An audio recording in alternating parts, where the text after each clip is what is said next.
Today is all about finishing up our journey with John Lennon Plastic Ono Band album. We already listened to side 1, and if you haven't watched that video yet, it will be linked below for you. Feel free to check that out whenever you'd like. Today we're tackling side 2. But the last time that we sat down and listened to some music, we heard Pink Floyd's Wish You Were Here, and I kind of explored a new way to listen and react to the music. Our first go round, we're going to listen to the full album, and in today's case, side 2, the full side, non-stop, no breaks. We're just going to listen and really take it in and let it soak in. And then we're going to re-listen and kind of break things up and analyze a few things, comment on things here or there, and just have a little fun. Since we won't really be breaking from one song to the next, let's just go over the track listing ahead of time. First up, we've got Remember. Number 2 is Love. Number 3 is Well, Well, Well. Numero 4 is Look at Me. Number 5 is God. And last but not least, we've got number 6, My Mummy's Dead. That sounds like a really devastating way to end the whole album, but I guess we'll just have to listen.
supposed to be? Look at me.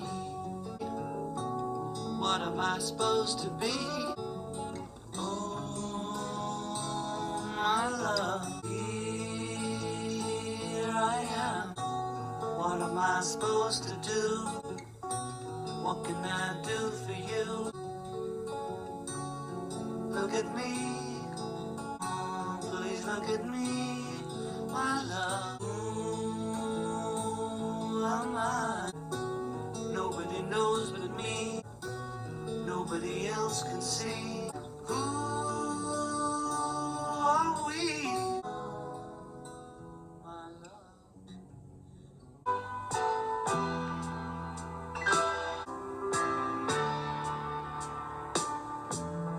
God is a concept.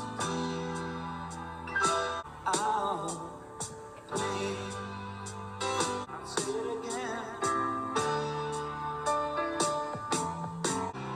By which we measure. Don't believe magic. Don't believe I change. Don't believe in my trap. Don't believe in Elvis. Don't believe in Beatles. Just believe in me. That's reality. What can I say? The dream is over. Yesterday. Now I'm reborn. Now I'm young. Just have to carry on. The dream is over. I can't get to my head. Oh, it's been so many years. I know it's dead. So much pain. My mommy's dead.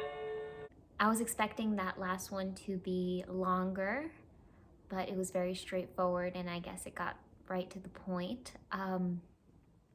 If someone were to try to explain an insane yet very simple, straightforward chaos, I would have no idea what they were talking about, but that's like the only way to explain this album. I felt like he stayed very consistent in keeping it inconsistent. From one song to the next, it's like we kept hopping genres, we kept exploring different worlds, and everything was executed in such a creative way, because I guess that's where creativity does come from, making the most out of the least. It was everything within me to not get emotional at some points. Some moments were extremely overwhelming, so many thoughts, so many challenging ideas. Not to say I necessarily agree with every single thing that he presents to us, but it definitely does challenge my current beliefs and makes me question things and makes me really think, and I think that that's really powerful. This album was powerful. Such an artistic collection, so much beauty. I mean, we don't need to fully make sense of this album, right? Let's just listen to it back again and try to break a few things down here and there. We're gonna start with song number 1, Remember.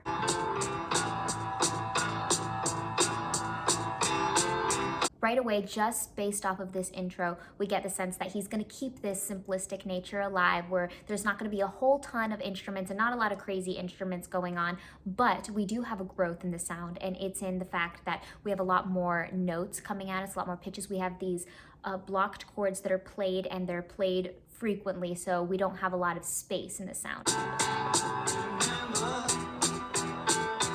I noticed that there was this theme where there's this reoccurring tone that takes place whenever we're about to have a chord change, or right before a chord change. We have this little leading tone that follows into the next chord right before, and I felt like that was a really fun and little playful element to throw in there.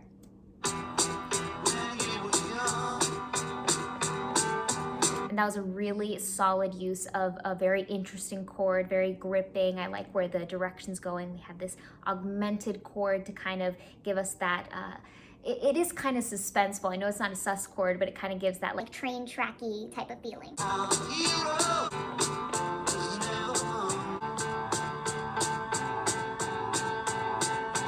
Remember, just like in the beginning, before our first remember, we have that little downward patterned sequencing right before the remember kicks in again. So I guess that's like our little transition into each verse. change my mind, leaving it all behind. I love that part right there. I feel like he really milks it because along with the chord changes right there that are so satisfying, like that's like a little bone chilling moment for me. And then he has the little run on behind. The way that that just pairs together is delightful. And the whole world is sliding mad today. And don't feel sorry. I love this grand switch up moment right here. I feel like the bass guitar is really able to shine through. And it goes without saying that the percussion has already played a major role as to why this song is so good, but I feel like we can really appreciate it in a different light in this section as well.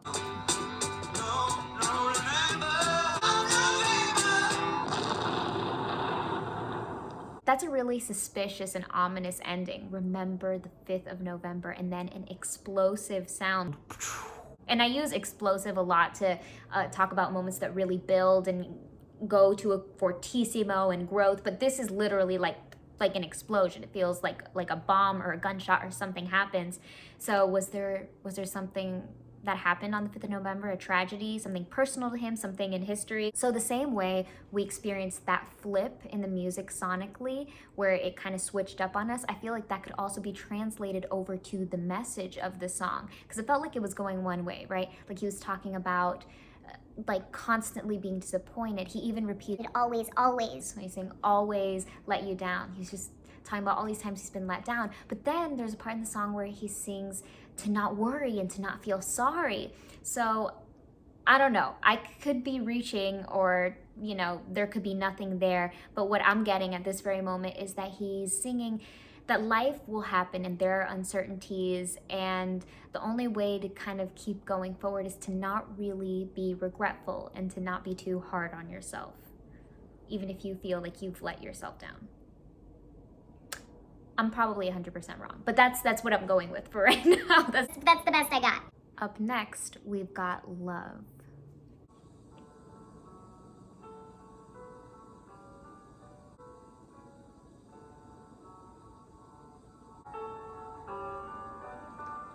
Heartbreakingly beautiful, so gorgeous. What a precious melody that's going on in the treble clef, or on the higher part of the piano keys. And then we have these broken chords. So we experience the blocked chords, which are all played together at the same time.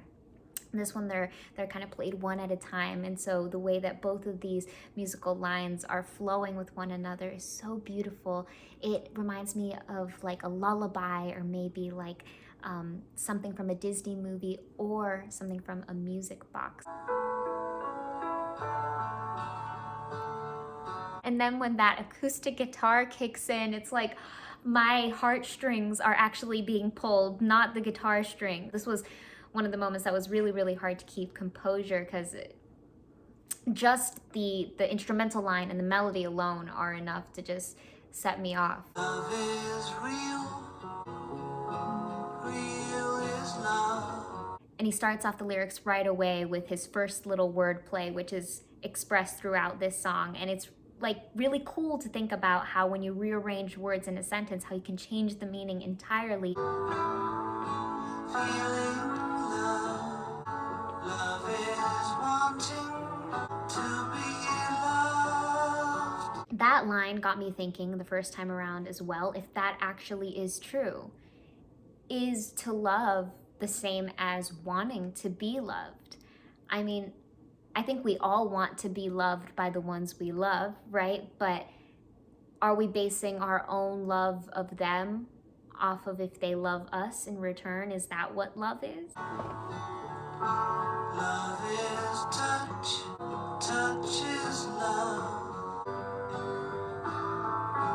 Reaching love. What happens right there is so cool to me, because in the lyrics we have him saying love is reaching, and then we have this actual reach going on in the instrumental line with the chords and the progression upwards. We have that sus chord and we have the seventh chord, and it's just a scale upward, reaching for the next part, and the next part is reaching love. So it's almost like we've reached love, musically and lyrically. Love is you and me. We can be free as love, living love. I really appreciate those moments where he kind of hits those high notes or the head voice notes, because it exposes the vulnerability that's actually been present throughout this whole song in just his tone. It's coming from this very gentle and fragile, beautiful place, but it almost feels like it's being worn down. Like it feels very, very strained.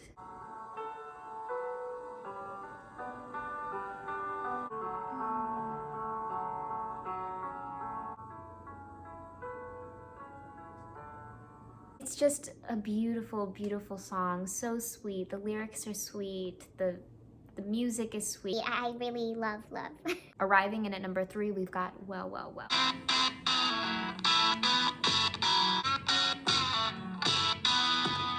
And this song is just another example of how off the charts, crazy creative this album was, because this is yet another spin on the simplicity, yet creating a completely different sound. Here we have this very menacing tone, right, with the distorted nature and the electric guitar. It's kind of like rugged and super rock and roll. It kind of reminds me a bit of the world that was set in Come Together. Right, like it feels like he's channeling back to that place.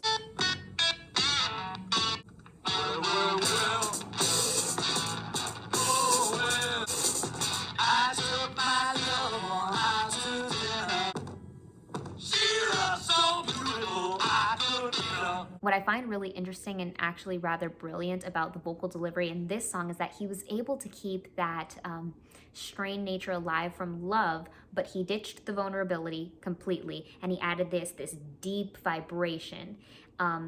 He's pulling from the menacing nature of that electric guitar and adding that in his vocal. He's incorporating that. He has this rugged rock and roll nature as well, and the way that it's pairing so beautifully with that steady drum, it feels like it's building this intensity. Like I'm like anxious just from that drum beat and the bass line. It's all coming together so perfectly. It's painting this amazing picture.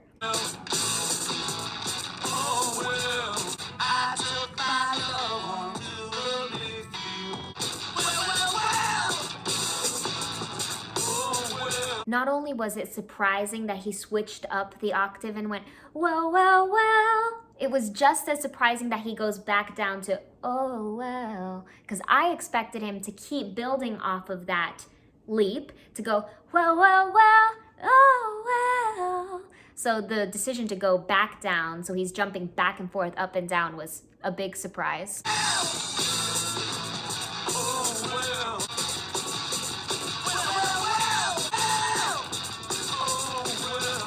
And I read what some of you guys told me about the fact that John Lennon was going through some sort of like scream therapy during this time. That seems to be very apparent in the case of Well, Well, Well, and it works perfectly because I feel like it already fits in these ideas that he was already exploring during his time with the Beatles, and he was able to further progress on them and to go into a more like screamo type of rock zone on his own. And it's really cool that he's able to explore that and to further develop it.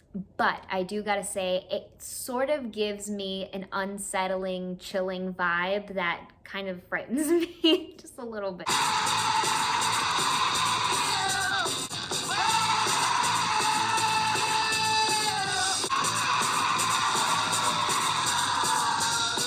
You know what? Who am I kidding? I think I myself need this scream therapy, probably. Don't we all?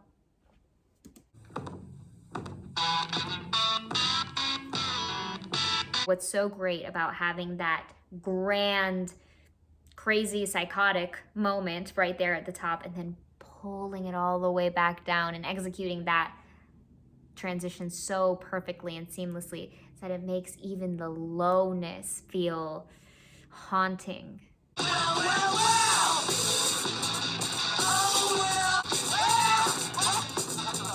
Llegando al número 4, tenemos Look at Me. Look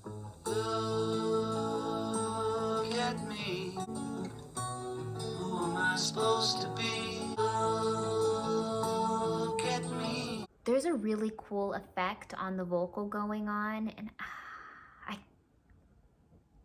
I feel like I can't quite detect what it is. I don't know if it's like double layering, but it feels like there's like an echo or like a slight delay, but it's not exactly reverb. It feels different. It feels like singing in a cave or something. And the musical line in this one is so magical. I'm having a really tough time trying to choose a favorite. Like, I keep jumping around, and at this moment I want to say that this is my favorite in the album because it's just generating this super pure feeling within me, and it's furthering the narrative of him just skipping around and exploring all these new different genres, creating new genres. And I know you could argue that this one sounds like it could be in the similar place as Love, but I would counter argue that, saying that I feel like Look at Me more so leans towards like a soft rock. Like it feels like it exists more in the land of maybe Stairway to Heaven or Hotel California, somewhere there.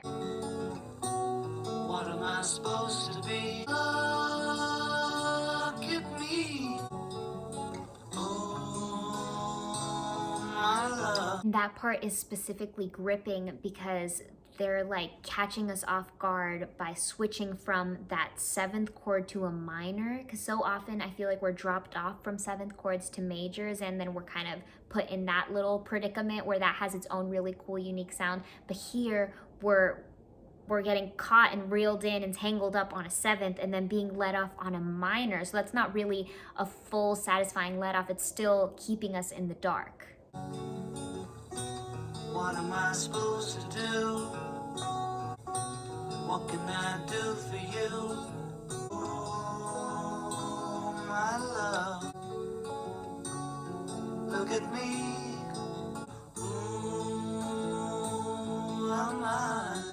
Nobody knows but me. Nobody else can see. My love. So I mentioned that I feel like this song could exist in a land with, or better said, it could belong on a playlist with Stairway to Heaven and Hotel California. Should have also included Dream On. That belongs here too. But even listening to the lyrics, listening to the questions that he's asking, they're really valid and they're really great. I really do like the insights that he kind of grants. Second to last, we've got God, which I have to admit got me the most choked up on that first listen, because it's just reaching into that unknown space, and that's just bigger than me.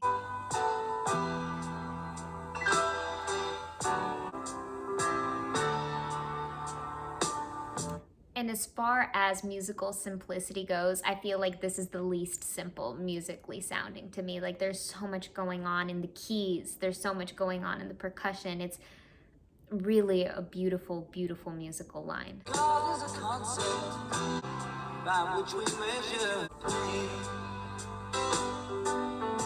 And as far as chord progressions go, this one's my favorite moment, really. And I said before, I'm gonna keep flipping and flopping between my favorite and just these 6 songs. I'll say it again.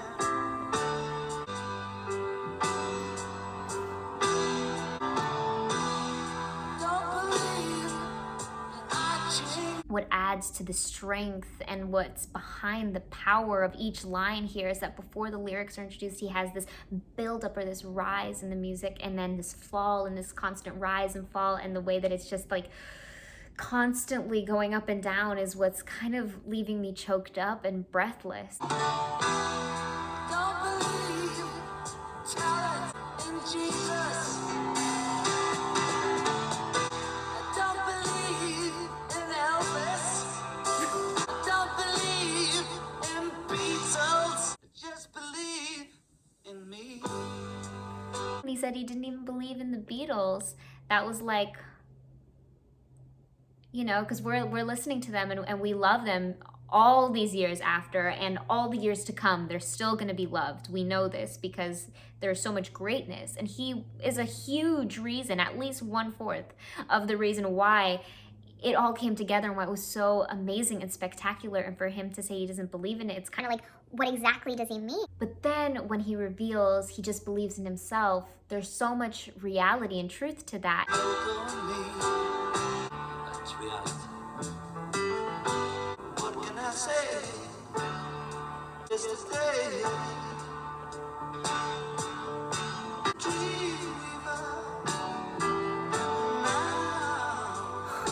And that riff right there on the now, that got me the first time, and that's gonna get me every time from here on out. And I will be playing this song frequently. Let's just make that clear right now. But now I'm reborn.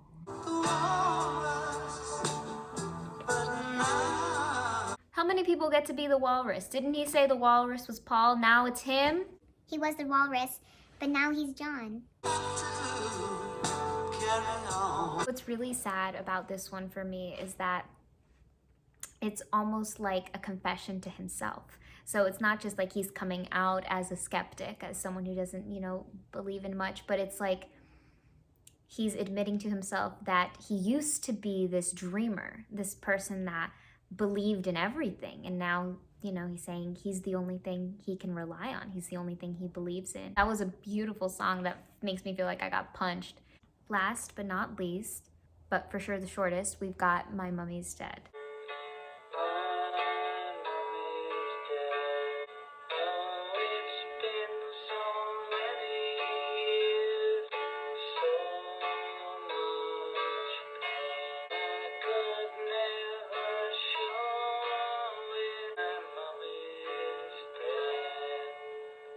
This one is probably the most simple and straightforward. He was definitely successful in conveying his feelings entirely. From the decision of the sound being so in the back, so hazed out, so fuzzy with this filter over it, it almost feels like we're listening through a super old car radio, barely receiving signal, and it feels very far away and distant. Perhaps that's how he felt. The memory of his mom exists in him. He says that it's been so many years and that he's in so much pain and he's never really fully been able to express it, which could probably mean it's come out in other ways which have, you know, affected his life severely. Feels heavy, even though it's really short. So I learned simple doesn't always mean light. I would have gotten that wrong before listening to this album because there was a lot of heaviness. And even in the simplicity, there was a lot of complexity too with all the challenging thoughts. I feel like we got a look through John Lennon's mind. We got a look through his problems and a look into his heart. And he really put it all out there. He exposed all his cards. He was very vulnerable and stripped down and emotional. Even though now I'm filled with all these conflicting emotions and not all of them positive, I feel like a stronger person now for having gone through this. I feel like in a way just listening to this song was a form of therapy because we all have experienced one of these feelings in one way or another at some point or another. So thank you for going on this journey with me. Thank you for listening with me. This was definitely beautiful. That's something that's undeniable. I hope you guys have a wonderful day. Please remember to take care of yourself and take it easy.